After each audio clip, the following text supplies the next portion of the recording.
What's up guys, welcome to Film and TV Reviews. Today I am talking about Chilling Adventures of Sabrina Season 1. And I quite like this show. Although looking at my notes, I can't help but notice there's a lot of negative comments and not so much good. But bottom line, I like this show, it's very fun and enjoyable. So let's get the good out the way first. The cast and the characters. Kanan Shipka plays the young Sabrina Spellman, and she's brilliant in this role. She's very confident, very determined, very independent. She goes out of her way to do all these good things, although perhaps maybe she's too headstrong, perhaps she's too confident at times to the point where it becomes a little annoying, just a little. And yeah, she's by far the best thing about this show. Brilliant actress, great choice for Sabrina. I liked it as soon as I found out. And so much of this show is about her character. Zelda and Hilda are her aunts. They're both really well acted by Miranda Otto and Lucy Davis. Although Lucy Davis clearly English. Don't know how they're quite sisters when one's not English and one is English, but oh well, it's a little nagging point. I'm not sure if Miranda Otto's character's meant to be English or not, she doesn't sound it. But yeah, it is what it is. They're both great in the roles. Zelda's much more the strict, authoritarian character, and it really pays off well later in the season. You find out why she's like that, and it's quite an emotional scene when you do find that out. Whereas Hilda's much more lackadaisical, much more friendly and nice. Then you've got Michelle Gomez as a character who I'm not going to name because that is a spoiler, but she's brilliant in this show. You're never quite sure if she's a bad guy or a good guy or a bad girl or good girl or bad person, good person. And she really plays with that really well, to the point where when she's on screen, she has a way of demanding the attention.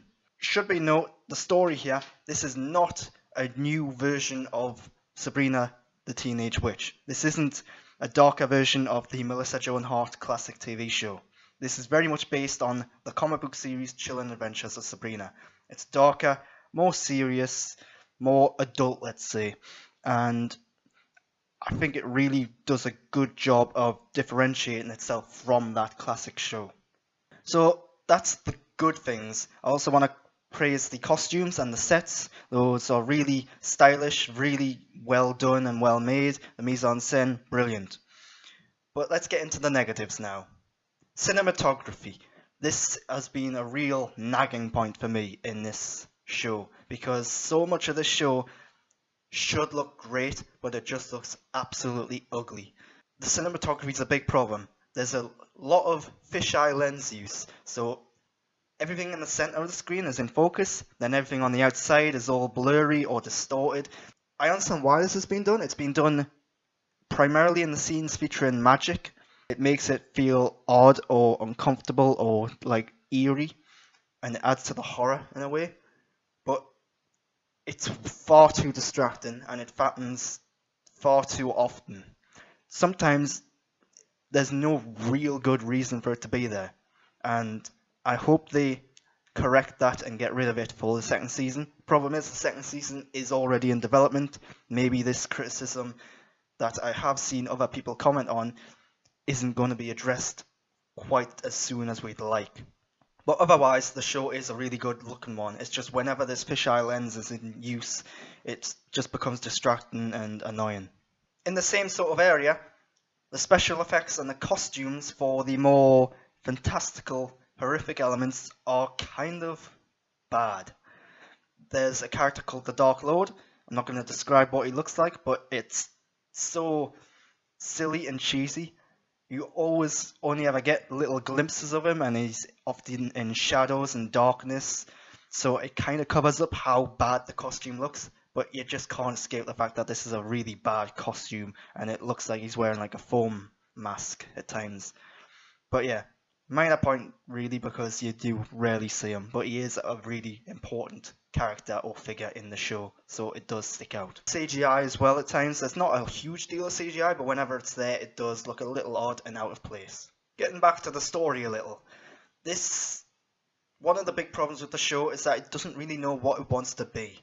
Tonally, it's kind of all over the place. At times it wants to be a horror, at times it wants to be a comedy, but the horror's never really that scary, the comedy's never really that funny. And then at other times it wants to be a teen drama focusing on high school antics and relationships, which is fine, but all of that stuff feels a little unnecessary at times and forced in. It's not until about 4 or 5 episodes in that the show really nails down what it is and actually gets the identity. And it actually chooses to be more of a horror, I would say. And that's when things really ramp up and get good. The problem is that about that point, the show is already kind of dragging on a little. It's become much more procedural in nature around episodes 5, 6, and 7, where they could just be standalone adventures. You can see at that point in the season that this was at one point going to be a show much like Riverdale, where it was an ongoing, long-running Adventure of the Week style show. And it's not to say these episodes are bad, it's just not entirely necessary. No real reason why some of the events of this episode happen. It's just there. So in the end, it results in a long season of 10 episodes, which isn't that long, but this season should have just been 7 episodes really, and you could have trimmed the fat. In relation to this, a lot of the episodes are really right up to the hour-long mark, and that's far too long.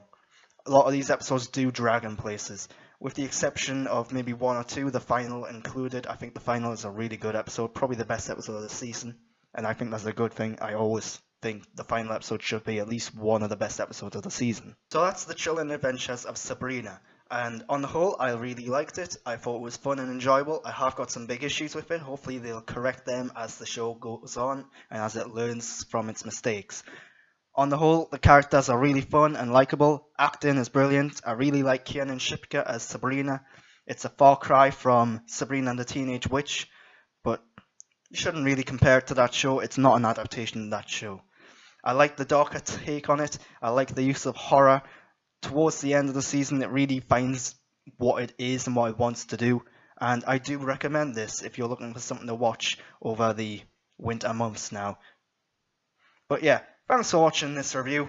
I've been your host, Grant Burton. You can follow me on Twitter and Instagram at @TheInstantGrantBurton. If you've liked what you've seen, you can subscribe to my channel, give me a thumbs up, and leave a comment and some feedback down below. If you liked Sabrina, let me know. If you didn't, let me know why. And until next time, thanks for watching.